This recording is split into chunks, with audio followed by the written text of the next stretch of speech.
They told him to back down, break off, let the Chinese fighter hold the lock and accept the message it was sending. Standard protocol when a foreign aircraft points its weapons radar at you is simple. Create distance, report the threat, avoid escalation. The Japanese F-15 pilot chose war instead. What happened next in the skies southeast of Okinawa wasn't just an intercept gone wrong. It was a masterclass in turning aggression into intelligence, and it ended with one of China's most advanced carrier fighters retreating after accidentally giving away every secret its radar possessed. The warning tone inside the cockpit wasn't routine search radar anymore. This was fire control, lock established, the kind of focused electronic beam that guides missiles to targets. Somewhere ahead in the gray cloud layer, a Chinese J-15 had its weapon system pointed directly at him, and the distance was collapsing fast. The textbook response would have been immediate evasive action, breakaway maneuvers, extend from the threat before a tense intercept becomes a collision at 500 knots. Instead, the Japanese pilot rolled directly toward the threat, hard right nose dropping, the F-15 snapping through 90 degrees in less than 2 seconds. 5Gs slammed him into the seat as the horizon folded sideways across the canopy. The Chinese fighter slid across his field of view, and suddenly the screaming lock tone went silent. Not because the threat was gone, but because he just demonstrated the first weakness in their radar system. This move is called beaming. Turn perpendicular to a pulse Doppler radar and the closure rate drops towards 0. The radar, designed to track objects moving toward or away from it, suddenly encounters a problem. The target is no longer closing, it's crossing. The software begins filtering out returns that resemble background noise. For a crucial moment, the F-15 had vanished electronically from the Chinese scope, and in modern air combat, electronic invisibility matters more than visual contact. The J-15 pilot wasn't slow. He adjusted immediately, widening his scan, searching for the aircraft that had just disappeared. But while he was searching, small antennas across the F-15's airframe were listening. Wingtips, tail section, nose cone, every signal from the Chinese fighter was being captured and classified. Search patterns, pulse rhythms, the exact timing of how long it took to lose lock and reacquire after a beam maneuver. 8 seconds. That number would matter later. Remember this detail because it becomes crucial. The Chinese pilot thought he was hunting, but he was actually transmitting intelligence with every radar pulse. When the lock returned 8 seconds later, it looked like control restored from his cockpit. From the Japanese cockpit, it meant something entirely different. It meant they now knew exactly how long this particular Chinese radar needed to find a target that refused to fly, predictably. The real test came when the F-15 pilot decided to show them what happened when a target moved faster than their antenna could physically follow. He pulled hard, nose rising through the horizon into a steep climb, airspeed bleeding off, gravity slamming into the airframe. At the top of the maneuver, the Eagle rolled inverted, ocean above, sky below, then pulled through in a hard descending arc that traded altitude for angle and separation.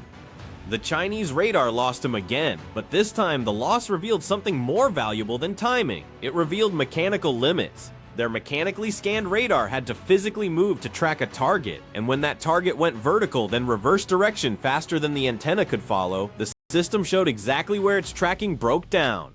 5 seconds to reacquire this time. The Chinese pilot was learning, adapting, becoming more dangerous. But every adaptation meant more transmission time, more radar behavior under stress, more data flowing into collection systems designed specifically for this purpose. The J-15 thought it was proving dominance by locking faster after each defensive break. It was actually proving something else entirely.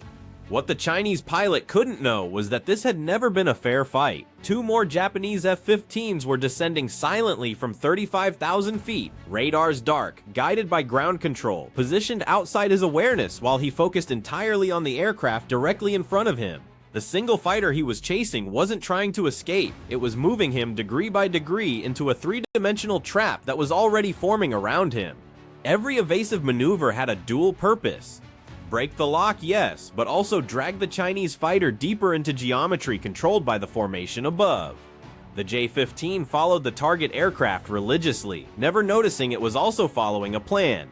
When you're focused on maintaining radar lock on one threat, you're not scanning for others. When you're transmitting continuously at close range, you're not listening for new contacts. When you're burning fuel in hard turns trying to outmaneuver an opponent, you're not watching your tactical picture deteriorate.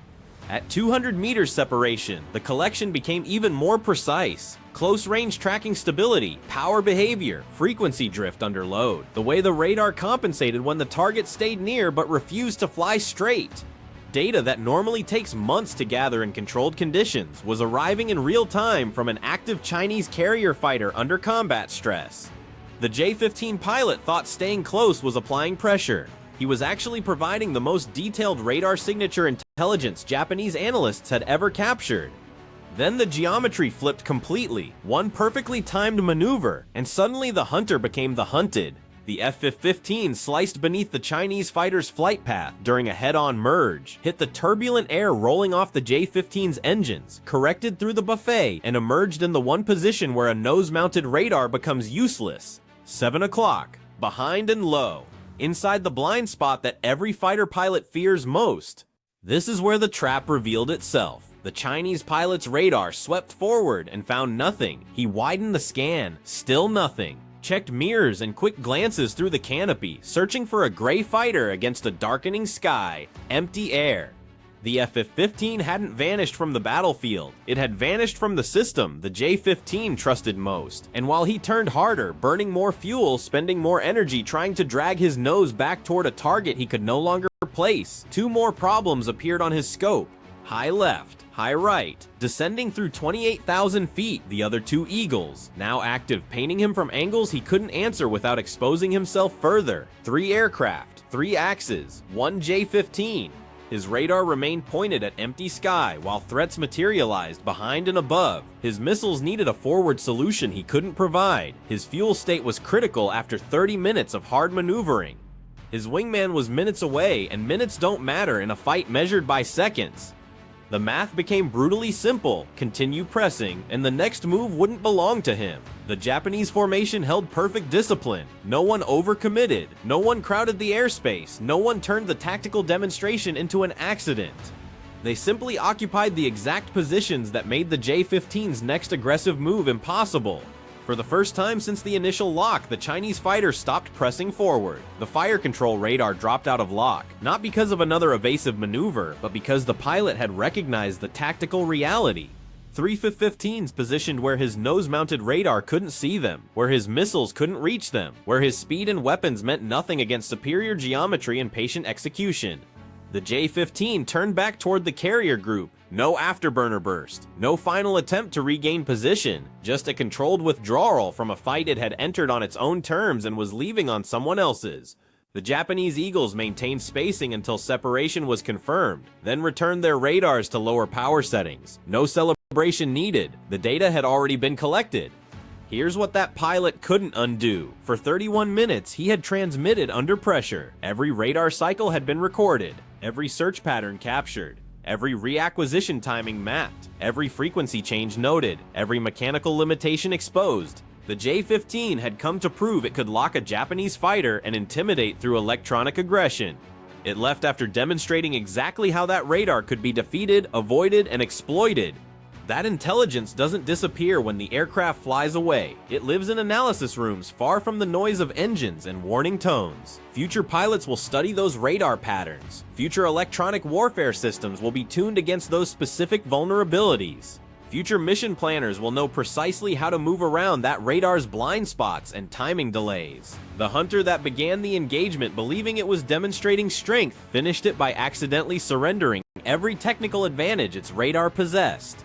Sometimes the pilot who looks passive is building the trap. Sometimes restraint isn't weakness, it's control. And sometimes the aircraft that fires first isn't the one that wins. In modern air combat, the first lock can be the first mistake, especially when the target refuses to run and the sky isn't as empty as it appears.